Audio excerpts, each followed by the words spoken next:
Good morning. আজকে হচ্ছে মহাসপ্তমী। আমার সকল বন্ধুদের সপ্তমীর শুভেচ্ছা ও আন্তরিক অভিনন্দন। এই যে এখন চলছে রান্নার প্রস্তুতি পর্ব। এই যে এখানে বাবা যে কাতলা মাছ নিয়ে এসছে, তাই কাতলা মাছের পিঠ ভাজা, তার সাথে রয়েছে কাঁকরোল ভাজা আর হচ্ছে উচ্ছে ভাজা। আর এই যে পাশে চলছে আজকে শো স্টপারের প্রিপারেশান। নিশ্চয়ই বন্ধুরা তোমরা বুঝতে পারছো যে পাশে এটা কি চলছে। এখানে মশলার মধ্যে আলুটা কষছে আর এই যে এখানে রয়েছে মাংসটাকে ম্যারিনেট করে মা প্রেসারে সিটি মেরে সেদ্ধ করে রেখে দিয়েছে।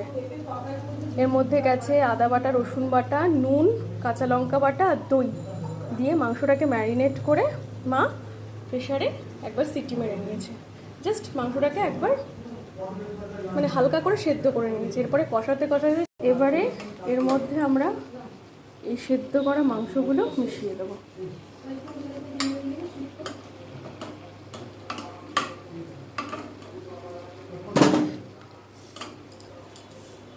এই যে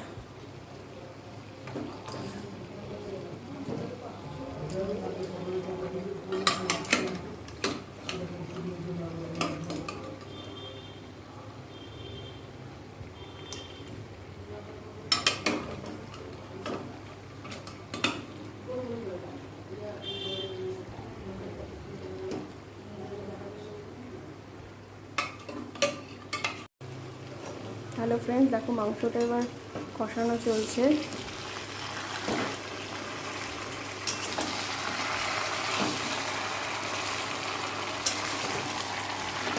এবার এই কষানো মাংসের মধ্যে এই সাইডে এই গরম জল করতে দেওয়া হয়েছে, আর এই যে প্রেশার কুকারে যে মাংসের স্টুটা রয়েছে এটা আমরা অ্যাড করে দেবো।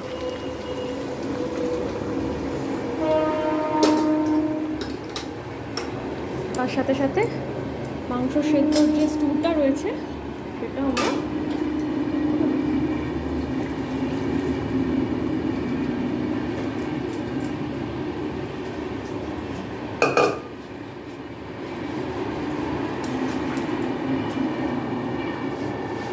এবার মাংসটাকে আরও মোটামুটি 20-25 মিনিট মতো ঢেকে রেখে দিতে হবে আর একটু সেদ্ধের জন্য। তাহলেই মাংস পুরো কমপ্লিট।